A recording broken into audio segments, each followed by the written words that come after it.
Hey, lighten up, jerk! Okay, this is a small question which I have a feeling has a very large or general vague answer, and maybe not.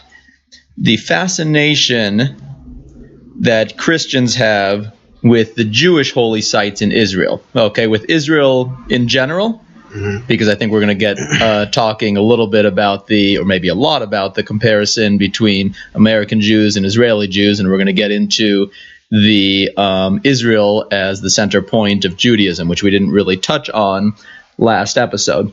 So, the Jewish connection with Israel is literally in our blood. But the Christian connection with Israel for a lot of Jews, a lot of American Jews anyway, is a lot more hazy. And I heard one analogy, I should say, that I'm not quite sure is accurate. I have a feeling you guys will brush it off.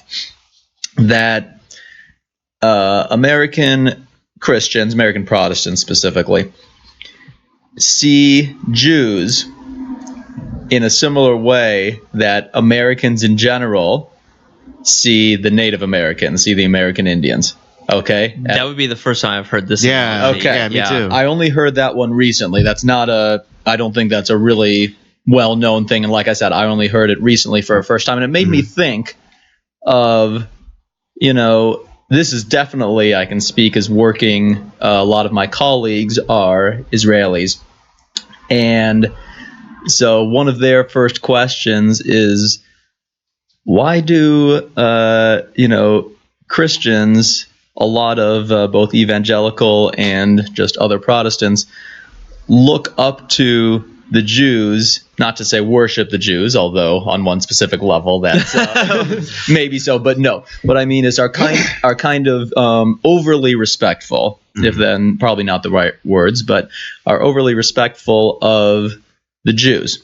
Okay. And I have my answer. I don't know if it's necessarily the correct answer. I don't think there is a correct answer. But the way I see it, I think a lot of people who are Christians, who are very devout Christians that read their Bible, I think being able to, because this is the unique thing about judeo-christian, the Bible itself, Old Testament, New Testament, is that it's centered a lot in history. The things that we're reading about in there are actual sites that were, people lived there, did things there, and that we can actually go and see them. And the ability to be able to go and even me, just as a historian for one, but as a Christian at the same time, being able to see the place where, like, holy crap, David, stood on this spot right here. Yeah. This guy that I'm reading about in the Bible, and it's more of like just being able to see it, like almost like trying to almost relive, what did David see when he stood here? And it's a way to get into the mindset of the Bible characters that we're reading about. And, it's almost like traveling back, 2,000, 3,000, 4,000 years, however long that, these guys lived. And I think has a lot to do with it. Just being able to, not necessarily that we're worshiping them, but I think that's to me, what's so awe-inspiring is that when we read this stuff, it's like, it's not just some, myth or fantasy. It's like, no, this is a real place that exists right now that we can go and see. And I think that's more of like why Christians at least are so infatuated with being able to go to these sites. That's a great answer, and it's, to be honest, the same for a lot of American Jews. Something I said last time, which I remember surprised you guys a little bit and opened your eyes, was when I described Judaism, and this is pretty much across world Jewry, to both American Jews, Israeli Jews, and I like that word, Jewry. Yeah, Jewry. Yeah. It's the term we use, however funky it sounds. That's true. I like it. So for Jews around the world, we view Judaism, and this is not all Jews, but I would say 80+%, view Judaism as a culture first and a religion second. Yeah, that was very different to me. Exactly, very different than Christianity, and I would say the vast majority of all religions. And that is even more the case of the Israeli Jews compared to the American Jews. Okay. But yeah, I would, and I have heard that like where it's like, yeah, they're Jew, it's kind of like yeah, that's like who they are, right? But they're not necessarily practicing like Judaism. Exactly. They are secular Jews and not proud or not necessarily.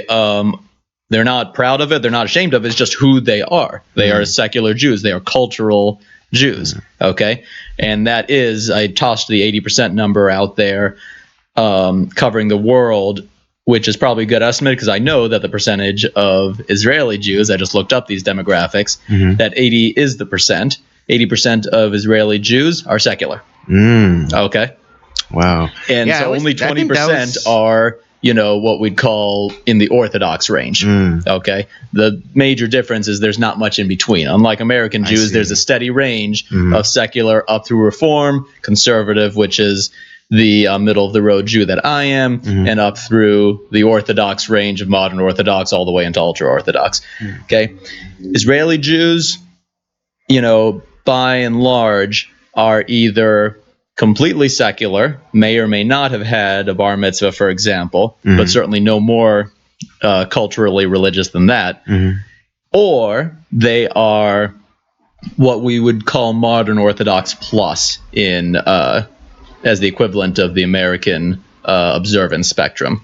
So they are, live their lives by the Judaism as a religion first. Okay. Right, but that's only 20%. Like I said, it's not a 50-50 split.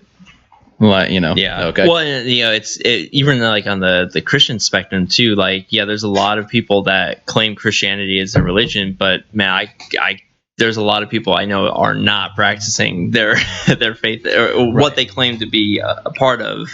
But it's like the same thing. It's with Judaism. It's like it's a culture and a religion at the same. That you can't really separate the two. Exactly.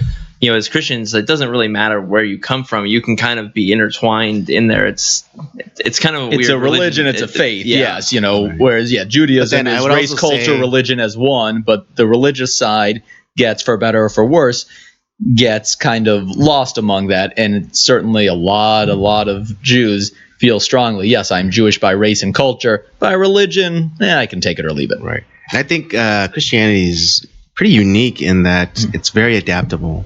Like it does, like I guess pure fundamentalist Christianity. There is no like real culture, but when